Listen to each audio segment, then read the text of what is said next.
Tēnā koutou, tēnā tātou katoa. Ko James River te awa, ko Mayflower te waka. Ko Clan Fraser toku iwi, no Kotirani oku tipuna, no America aho, ko Fraser toku whānau, ko Bruce toku ingoa, ko Lee ko hoa wahine. So what did that guy just say? I said, kia ora.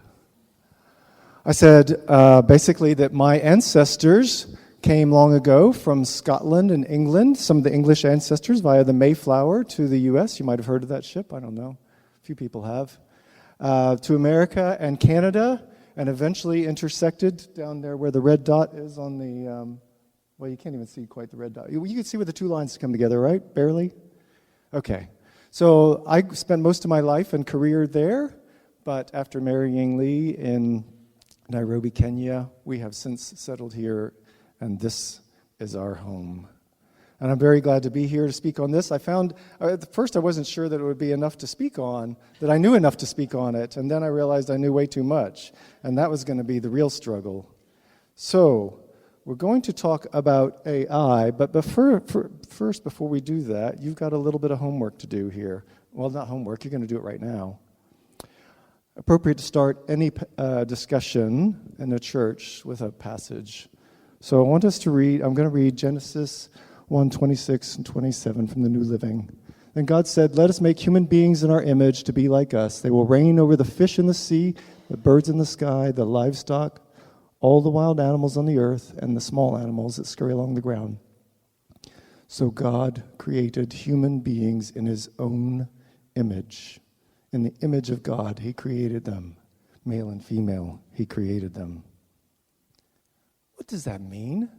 What does it mean to be made in the image of God? I've got another primer question there you might need to think about first. What does it even mean to be human? What makes humans distinct from any other animals in the animal kingdom? And maybe that will help you prime the pump for what does it mean to be made in the image of God. So I'm going to give you just maybe 2 minutes, have a discussion with somebody nearby you, and see if you can put some answers to the question about what it means to be made in the image of God. Ready? Go.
Okay, how was that? Really easy. I'm starting you off with some really easy questions, right?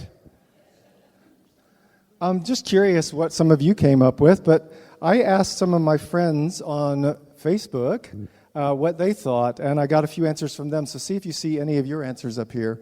So first, what does it mean to be human? Complex brains, compassion for strangers, consciousness, and of course the ever-present select all images with traffic lights. That's what differentiates us from the animals, eh? As we can find traffic lights on a CAPTCHA image. Do you have any idea what I'm talking about? Yeah. What about the other question, though? What does it mean to be made in the image of God? Here are just a few answers people came up with.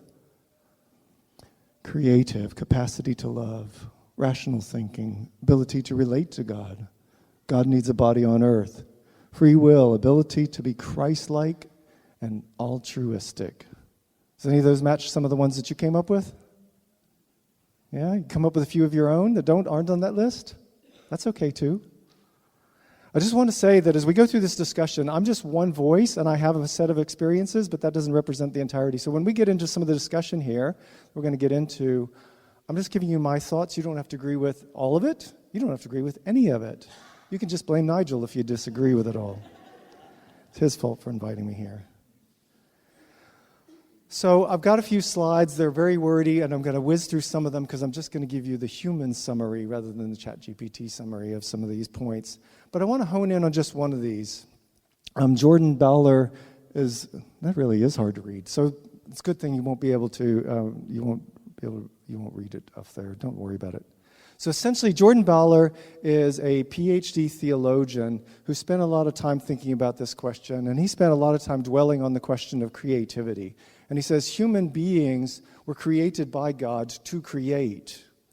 And out of our creation, we can bring new things into being. But he also acknowledges that we can only do that because all the raw ingredients are given to us by God. We shouldn't get uppity and think, oh, we've got it all sorted. No, I made the dirt, I made the universe, I made the elements, I made all this stuff God is telling us, and we should recognize that. But we can create great things that can be good or bad. So we're going to be talking about AI. So just to set a little bit of credibility to perhaps my story and why I have any bearing on this, Nigel highlighted some of it. Just my career and my interaction with technology. I bought my first computer in 1982, that Commodore 64 that's up there on the left. Yeah. Anybody have one of those when they were a kid? Or a teenager or an adult? Yeah? Okay. And that computer, that big box below it, can only be found in a museum today, but my first professional working job was working on this shipboard computer that also had the same amount of memory as that Commodore 64, but it was much, much, much more expensive because it was owned by the military. I spent several years at NASA working in IT support. I did a number of years of doing software development for a small internet startup that got bought by Symantec, the big antivirus giant who you might have heard of. At least they used to be a giant. They're kind of an also-ran these days. I took a detour from my career in technology to spend a few years in Nairobi, Kenya, where I actually did do some IT support there, some programming and a lot of IT support there, teaching people how to use open source utilities to kind of save money in the Bible translation industry, where money can often be quite tight. But I also met my fabulous wife there, and that was a very important part of my journey that brought me here to Aotearoa. I've spent 10 years working at Airways on air traffic control systems. That little box on the right is not from the 1970s or 80s, but is actually what is currently used in air traffic control systems. That's what their systems look like. They want it that way because it's simple to understand and it's not complicated with pictures of real airplanes flying around. That's the way traffic controllers. And recently, 2 years ago, I moved over to Christchurch City Council. So in that, I also spent a bit of time dabbling and learning about and trying to understand artificial intelligence. So my first foray into that was during my time at Symantec. The product I worked on was a content filtering engine, which kind of scans web pages and tries to make determinations whether or not they are, say, porn or violence or sports or... We actually tracked a whole bunch of different categories because people who were working in libraries or school systems often wanted to have some granularity over what was and wasn't allowed. And in the explosion of the internet, our database of URLs was doubling every 6 months, and it kept doubling every 6 months for years and years and years. And you know you can't keep going at that rate, keeping a database of URLs. Eventually you got to look at the content. Now we had collected a list of words. Some topics are much easier than others to dig up a dictionary of words that will tell you what this site is. But we had to kind of like guess at how much value to assign to that word and trying to work out whether or not this site was. And that turned out to be quite tricky and fiddly and always got stuff wrong. So I'd heard about this new thing, and I was kind of dabbling a bit with this thing called support vector machines, a very, very early version of AI that you could run. Basically, all it did is, if you look, you see that graph up there on the bottom left? It's trying to make a simple determination. Is it or isn't it? Whatever the thing is.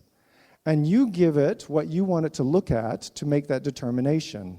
Now, of course, our human brains, just looking at something like this, can only really envisage 2 dimensions, sometimes 3, if we add a 3rd dimension this way. But now imagine, instead of that 2-dimensional picture there, I added 100 dimensions, 500 dimensions. Each dimension might be one of those words from our dictionary, and that's what we started it with. And then we gave it a data set where we said, here's all the sites we know are, we'll just use the category of porn, okay? Forgive me. But that was the easiest one to do. So just at the text, not looking at the images, just the text. It was very quick. We were able to analyze that and say, these ones are porn, these are not. You work out the math of what the numbers should be.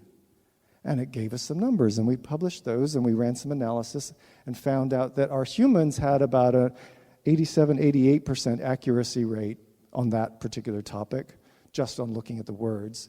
But the computers had about a 98% accuracy rate. And this held across a few different categories.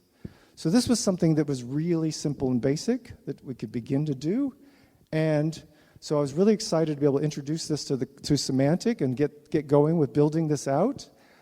And the company loved my ideas, and they hired 2 PhDs to take on the work who actually knew all about this stuff and could implement it right away. And I didn't get to work on it at all after that. But also, during my time at Airways, we had a few conversations with some coworkers. How could we analyze some of the conversation that goes on between air traffic controllers and pilots? And could we, from that, and from the notion of where the plane is, could we work out what corrections it should make programmatically? We only dabbled with it. It isn't there, and the safety requirements for that make it almost, not quite impossible, but almost impossible to get something like that is not 100% deterministic into widespread use. But we were looking at it. Is it possible? Yes, it actually is possible, even with today's technology. More recently at the council, I've done a couple of projects with the team there. There's a feedback page on the city council's website you might have seen. You might have used it a number of times to send some very helpful comments, I'm sure, about the quality of the services we provide at city council. We wanted to be able to filter, or not filter, but understand what kind of content is coming through when it's hard for one person to keep up with it all. So, just to kind of help highlight some trends, we hooked this to an AI agent, which was able to analyze the content, analyze the titles, and from that determine, is this a positive comment or a negative comment? If it's either of those two, can we pull out what are the general themes? And then can we begin to group things by themes and kind of bubble up? So we make sure we're paying attention to the things that are coming through most frequently. This is just one example. We're also implementing ChatGPT at work, which I'll talk more about in a bit. So that's just kind of my history with AI. Now, I think it's useful to define our terms, and so I want to give you just a bit of a brief overview. Artificial intelligence is kind of this broad umbrella that includes a whole bunch of different things. But at its essence, it is getting a computer to do something that normally it takes a human brain to do. Okay? So it's trying to recreate something that we can functionally do because we have these massive computing machines in our skulls. Machine learning is a subdiscipline within that looks at a particular way of helping computers to do that work by looking at large data sets, and just like I was explaining with that other example, saying this is good, this is bad, this is yes, this is no, whatever the categories are, giving it a lot of data so it can make some decisions. And by giving it massive amounts of data, it can work out the numbers. And the numbers are where the real magic of AI happen, because nobody really fully understands how it does this. But in some weird ways, it is similar to the way your brain works. You have individual neurons that are working together to solve a problem by individually firing in ways that your brain assembles into a fully formed thought. So you're processing visual cues and sound, audio cues, and even sense and touch. And all those things are coming in, and you're filtering those through with your memories and all sorts of other data that's in your brain, and assembling some thoughts on, is this or isn't it? So computers are attempting to mimic that. And that's what I wanted to highlight there. Now we're going to define a few more terms here too, but the first of these I want to get out of the way is when we're talking about artificial intelligence, there are two kinds, what we call narrow artificial intelligence.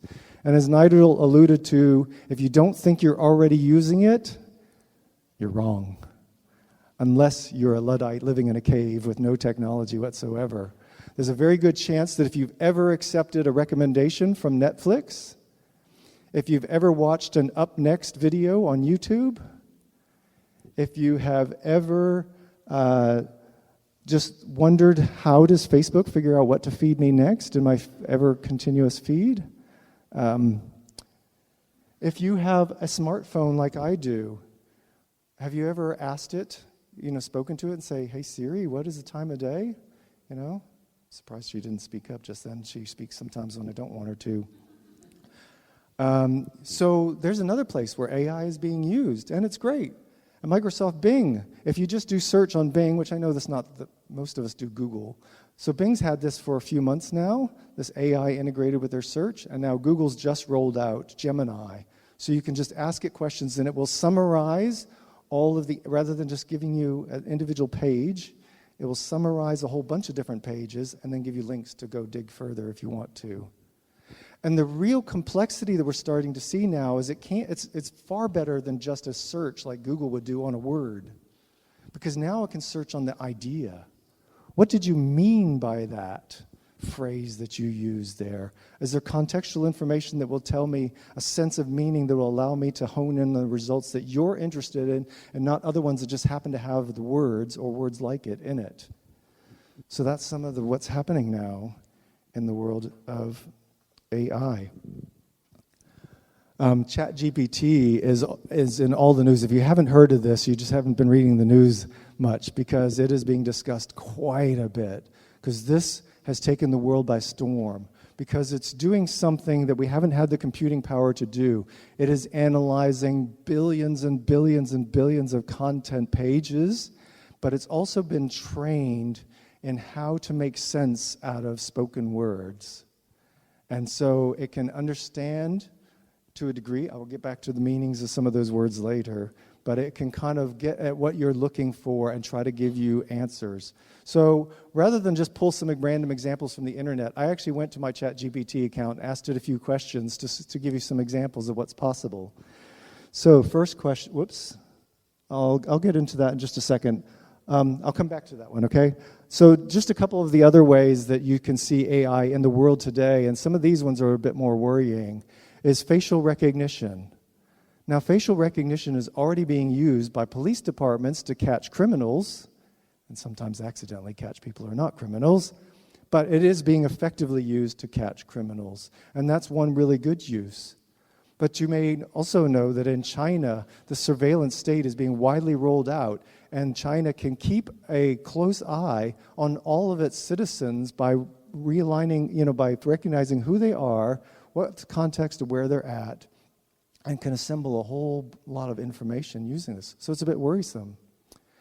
If you're following the news about the war in Ukraine, you'll know that drones form an important part of that. Most of the drones today are being human controlled, means somebody's actually steering it, and it just the eyes and ears are remote on the drone, and they're getting images back from that. But both sides are rapidly moving towards autonomous drones that can just be given a set of instructions and turn loose, and nobody has to steer it, because it knows where to go, it knows how to identify the baddies, and it knows how to hit them. That's a bit worrisome when we start taking our hands off the wheel and it's no longer a human making those decisions. How do we trust that it's made a good choice? But also on the plus side, we can remove humans from the future of war. We can just send our two armies of drones at each other, and whichever drone army wins, that's the winner, and no humans had to die in the process. If only. If only it worked that way. So Let me get back to those examples of ChatGPT. Again, way too small to read. Sorry about that. I've wanted to give you can go do these queries yourself. OpenAI ChatGPT 3.5 is free. So I did this using free accounts. There's a paid version, $20 a month. You can get even higher quality answers. First question I wanted to ask was, how do people really change? Because this drives me nuts. Does it bother any of you? It's like, I want to help people change, but I don't honestly know how to do that. Well, the questions here actually match a lot of the best research that is going on in this field of how you help motivate people to change in a good, positive, constructive way. Okay, there's nothing nefarious in this research here. There's just people, if you want to change, what do you need to do? Well, you need to do some of these things here. But that's one type of question. That's about psychology. Here's another question. How can I learn to sit in my feelings? This is a phrase people keep saying to me, and I have no idea what it means. I understand from people who have feelings, people who understand feelings well, that these are actually really good responses about how you can just kind of sit and understand what's going on in you emotionally and what your body is doing in response to the things around you. So I've had this independently verified by people who know. I have no clue if that's right on my own. Could we use it to help us with our goal of teaching people about Jesus and reasons to believe that God might exist? How about this a question? Still can't read it. What are some of the arguments for the existence of God? If you could read these, you would know, and I've spent decades looking at this, and I've spent, and this is one of my key areas, so I know very well what the best arguments are. And this is a great starter list. This is a fantastic list. In fact, I was just kind of blown away by the quality of the recommendations. There's a lot of work that's involved in actually getting around to understanding what how to frame the questions appropriately. But once you do, you can get some amazing results out of it. Now my timer keeps stopping when it's not in the foreground, so I have no idea how long I've already been going. Anybody want to help me out there and figure out how much time I got left? That'd be great. Right. Okay, next level, image generation. I also used an account, my same account. I paid a few dollars to be able to generate these random images. An oil painting portrait of a capybara wearing medieval royal robes and an ornate crown on a dark background. These are not photos that are doctored. These are generated from nothing, but the data. Reams and reams of data. Photograph of an astronaut riding a horse. Why is he riding a horse? I don't know. A photo of an old wooden church in rural New Zealand. That church doesn't exist up there. It has never existed. So this particular one is using DALL-E, which is also another variant tool created by OpenAI, but it's just focused. It's focused on building images rather than text. ChatGPT for text, DALL-E for images, and there's other tools out there too. This is just one that's very well known, very publicly available. A rabbit jumping on a trampoline with neighbors watching over the fence. This was suggested by my son. But what in the world is that up there in the air on the left? Anybody know? There's the legs of a small child wrapped in something purple, and why is it hanging in midair? I have no idea. And where's the rabbit's face? And why are the other rabbits underneath? I have no idea. These are the kinds of things you can get, and sometimes it goes a bit wonky. The program does not know that this is a bad image. It just throws it out there. Okay? I wanted to get a little theological here. A black and white photo of Jesus walking on the Sea of Galilee during a storm. That looks not too bad on the left, maybe, but what the heck is going on down here on the right? There's a concrete pier there. And that one maybe doesn't work. I don't know if you can see it, but up there in the top right-hand corner, what is that? Is that the Loch Ness Monster? What? AI finally found it. It's in the Sea of Galilee. We've been looking in the wrong lake all along. Oh my goodness. So yeah, again, it doesn't know the difference. But guess what? There's more. OpenAI has introduced a new service called Sora. And today, you can't get an account yourself, but you can go look at some of the images that have been created from text. So, sorry, I said images. What I meant was video, animated video. Yep. So, would you like to see what it looks like for woolly mastodons to be running across the open tundra in slow motion, filmed in slow motion so you can see all the detail?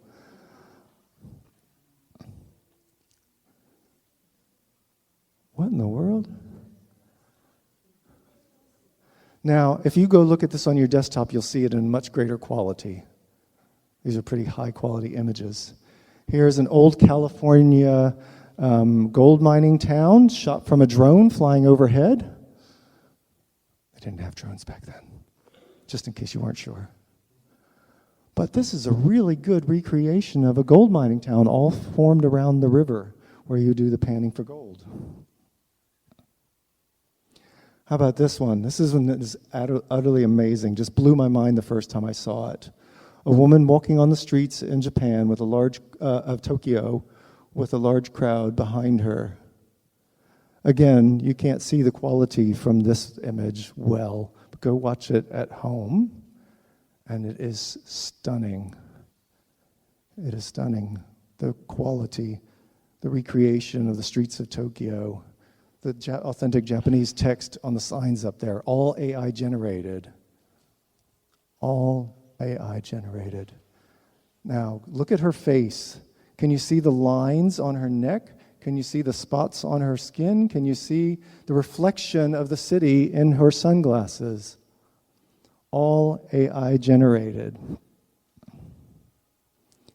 Now, if you were really astute, you might have noticed her legs will go a little wonky sometimes and do some funky things. So watch it sometime when you got a bit more time and see if you can spot some of the anomalies in there that AI can't tell are actually problems. Sometimes she skips. Sometimes one leg moves through the other. That's really disconcerting. Watch, how many puppies are there in this video? 3? Wait, no, 4. 5? 6? 7? They're just kind of cloning before our very eyes. And once again, the service has no idea this is a bad image, a bad video. It just said, you wanted to see puppies playing, and here you go. So, it can produce some amazing quality, but can also get things wrong, and we have no idea. It has no idea. We can see it inherently today. But keep in mind, this is 2024, and this is only getting better. The only reason it's not been released to the public is because it needs appropriate safety controls to avoid people doing some really reckless or dangerous things with it.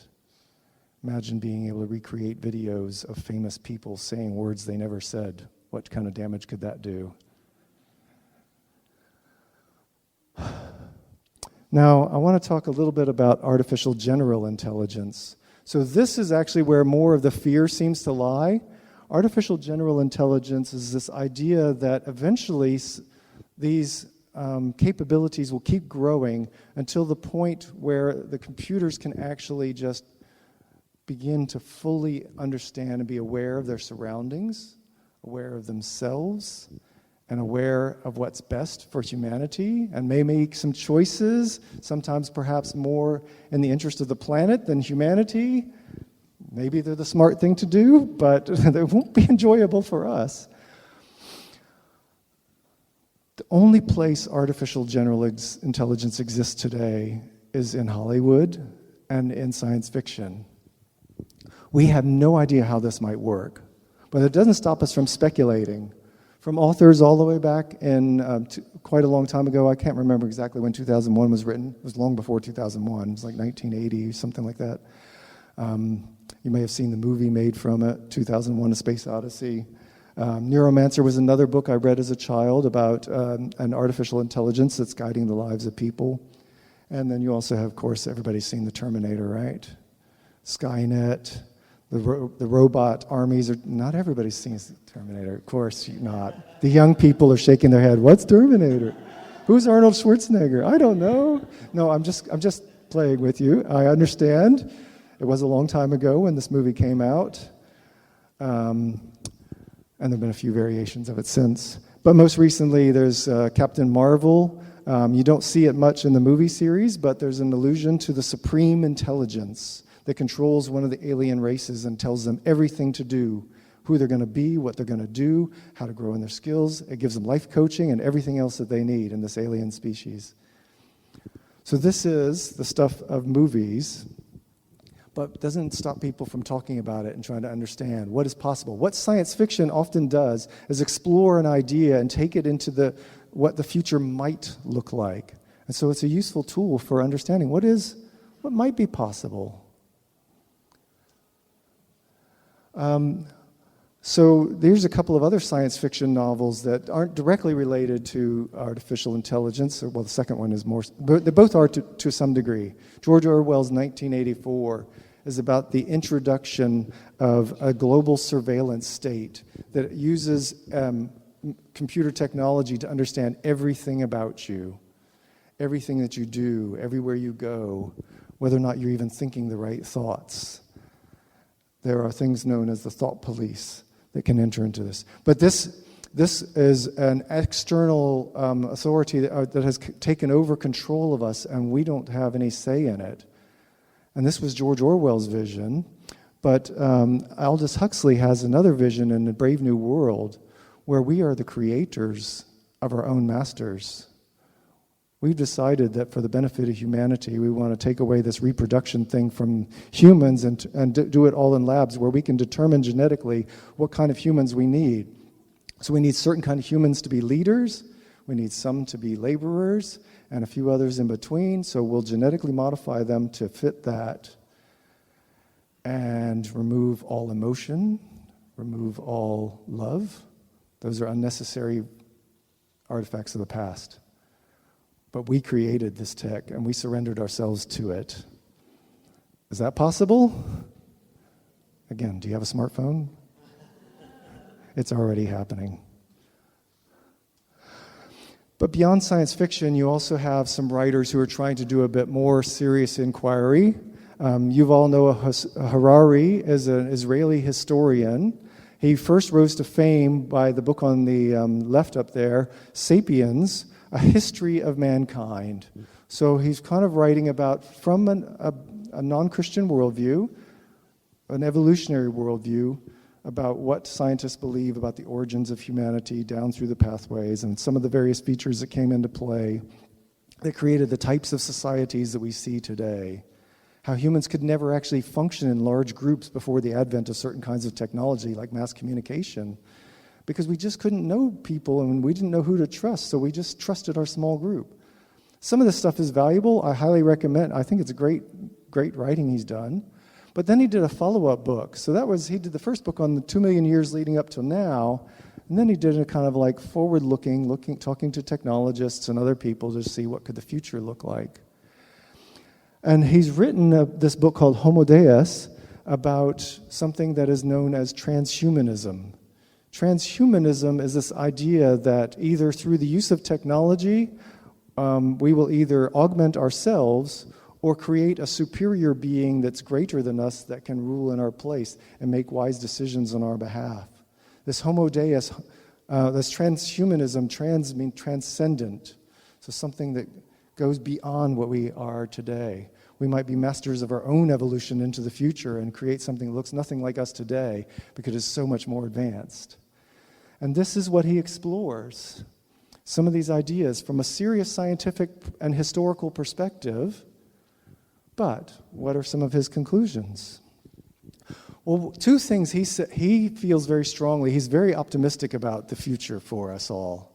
So he wants you to know that the two great goals of transhumanism are first to allow humans to live forever, to not get sick, not fall ill, not get injured, whatever. And secondly, and equally important to this goal, is it enables us to be happy enough that we want to live forever, to be able to find true joy and purpose for these eternal lives that we're going to live in this new world brought on by AI and other technologies as he sees it in the future.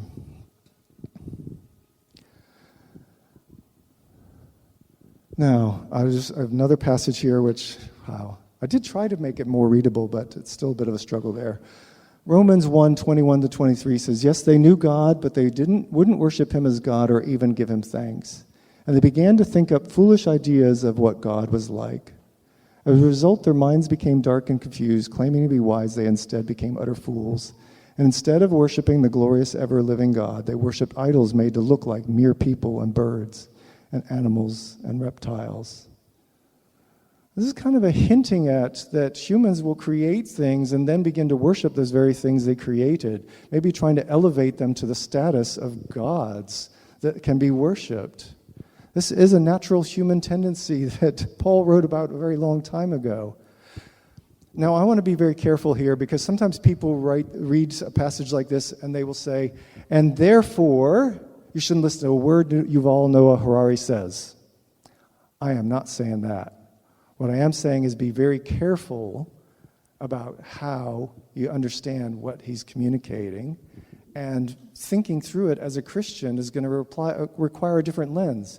He has no religious, he actually believes that this technology will help us eliminate the need for religion altogether. So you have to understand where he's doing science. He's a historian. He can look into history a bit, to some degree. And he's trying to interview technologists about what might be. But he's also applying his worldview here. And he's not alone in this. He's just the most well-known writer on this space of transhumanism. I think it's a little bit easier to see what he's hinting at if you see the cover that was originally released in Israel with a Hebrew title there on the left. Does that image look vaguely familiar? Yeah? All of a sudden my mind is going blank. Somebody tell me, what image is it? Yeah, Michelangelo. It's a God reaching down to Adam, right? Only in this photo, it's humanity reaching down to our AI brothers that are given bodies in robots. Because the words Homo Deus, in case you don't know your Latin, means God, man, God. And this is what one area that I think we should pay attention to is some people are trying to create a new God to worship. They won't call it that, and I don't advise you quote this passage from Romans directly to them to say you're utter fools. They're probably not going to respond well, but you can have it in the back of your mind as you're analyzing some of the conversations and trying to get to terms of what do you do with all that. So another verse that's also related again. Don't let anyone capture you with empty philosophies and high-sounding nonsense that comes from human thinking and from the spiritual powers of this world, rather than from Christ. For in Christ lives all the fullness of God in a human body. This passage tells us about the transhuman, the transcendent human, who is God in a body, but also more than a human in a body. He is both God and man. And this is one thing that I think we should have on board when we start engaging with someone who might be talking about transhumanism. This goal that you're seeking, eternal life, eternal joy, it's already available through a transcendent human. And it didn't require any creation of any new technology. If that's the goal you're after, we have a way for you to find it today. And it is through Jesus, through him, that you can find transcendent. There's a few other things I just want to say to just summarize here. Dr. Mellencamp is a Christian researcher, and all the way back in 1985, he said, the artificial intelligence is real. Let that sink in. All that we're talking about with intelligence is simulated intelligence. It has the appearance of being intelligent because we've told it with our creative minds, Here's how we want you to approach the problem. Here's the rules of the game. Here's what we want you to analyze. And here's the kind of results we want you to see if you can come up with. Now you go and analyze massive amounts of data, which computers are very good at. Massive quantities of data they can analyze and crank through. But it's all artificial. It just looks like it. Now, it gets amazingly deceptive because there are layers and layers of these thinking machines that can be applied so that you can create something really complex. That here's my spoken word, translates that into text, translates that into a foreign language, translates that back to speech for the other person. There's layers and layers of AI that are happening in that process. It looks intelligent, but it's all artificial. And we have no idea whether artificial general intelligence is even possible. But it is possible we will create something that will look and mimic intelligence in such a way that we won't be able to tell the difference. But it's still artificial. So keep that in mind in any conversation on artificial intelligence, the appearance of artificiality. So what does it mean to be made in the image of God? These ideas that we captured earlier and that maybe you came up with earlier are still going to be true in the future.